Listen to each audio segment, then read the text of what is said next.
that I have the most excellent outdoor gear. Skis, snowshoes, parkas, and somebody else could walk right into my stuff. And then I think, that isn't what this journey is, but I'm human, right? I'm human. And so I put that stuff down and I just say, meet the moment, live life with equanimity. When love is in the world, you'll know how to move. So, anyways, onward. Where are we headed today, Patty? We are out here in our first snow, and we are going to look to where we might want to dig our graves. So, we have an excavator or a backhoe or something coming on Wednesday. They have offered to do it for free. They said it's the most exciting, scary thing that they've ever heard of. And they went from not wanting to do it because the ground might be too cold to, when do you want to do it? So I'm hoping that the ground isn't going to be too cold. Because then we're going to have to enact Lonesome Dove and figure out what ice house I'm going to stay in. Because I'm not going to be cremated this time. And I always thought I was going to be cremated. And I always kind of made fun of people taking up space in a cemetery. You know, cemeteries and golf courses. What a waste of nature. So this is one idea that I had up here that I thought would be to pull these little alders out and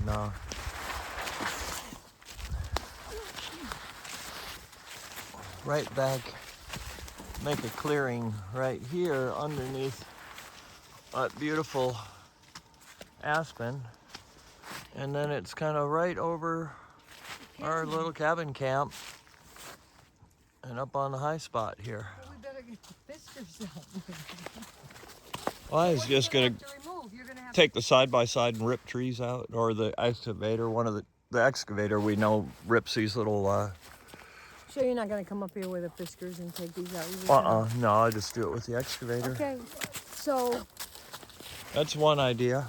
It's just, like, probably here. Well, no, here, I'm just going to walk in there. Oh, okay. And I was thinking just how to make a clearing right in here. Right in this area, because we could make a plot big enough for both of us and the dogs, and it's not really a site where I think anybody would build in the future. So the chances of somebody accidentally unearthing us. So this is where you're thinking, there, not here. Yeah, no, in there. In there. Yeah. I really like this, Greg. Yeah, well, you got the birch trees, you got that aspen, and then the spruces are right behind us back there. Yeah, I like it. But this is your journey right now, not mine yet. But you're the one that runs the excavator. What's that? You're the one that's going to run the heavy equipment. You know where we can get into that this can really happen. Yeah. And the fact that I am going to be close to the barn, and I'm going to be under an aspen tree.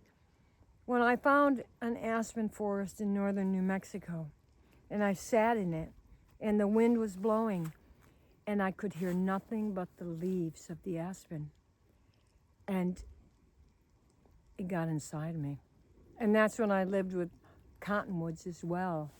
And cottonwoods are here too. So Greg was saying he wants to make an altar out of a cottonwood slab.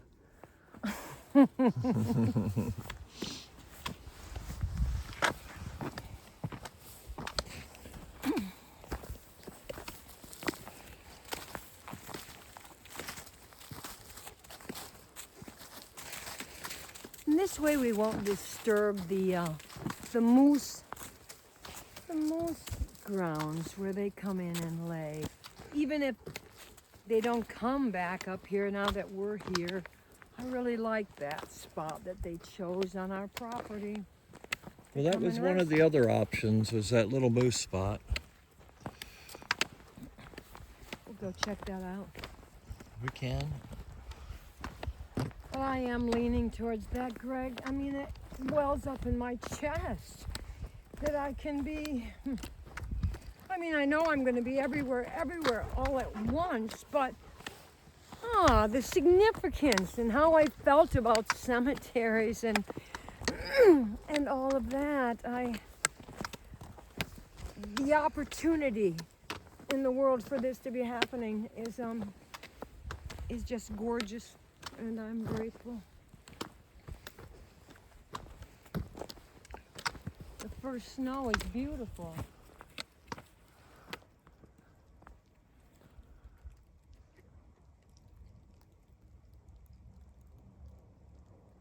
To see these things and not be all welled up about not gonna see them again. You know, what's that about? I just to have the cataract surgery on the beginning of this journey. So even on camera I was thinking, God, I'm so glad. I mean, I'm reading text on phone. I was almost blind. And some would say, oh my God, what a waste. You know, he had that cataract. Are you kidding me? It's just been a part of more light coming in. I was seeing more in the real world and in the inner world at the same time, and it kind of blew me up.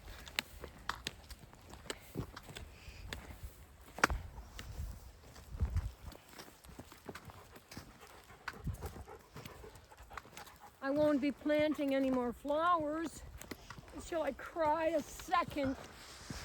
You know, everyone loves their flowers and they plant their flowers and, oh, look at my flowers and don't I grow beautiful flowers? And I look back at when I was growing flowers and I grew fields of them. If that marks the inner pain I was feeling in my life for 4 years in Alaska. And I love those flower gardens that live in my mind. They were so wild, my gardens. I've never been a tamed kind of a person. And I even would look at my gardens and think, I wish they were neater or nicer, but I didn't put that into them because I just didn't. And yet they came up and were so gorgeous and in such abundance. They came up for me. And so this greenhouse here, we were hoping to continue on with our growing our own marijuana for our own medicine, and Greg may move into that, but it was going to be a place to start the flowers that we were going to plant around this property. But I guess I did it, didn't I? You did. I did. So nothing, what did you say to me today? Nothing.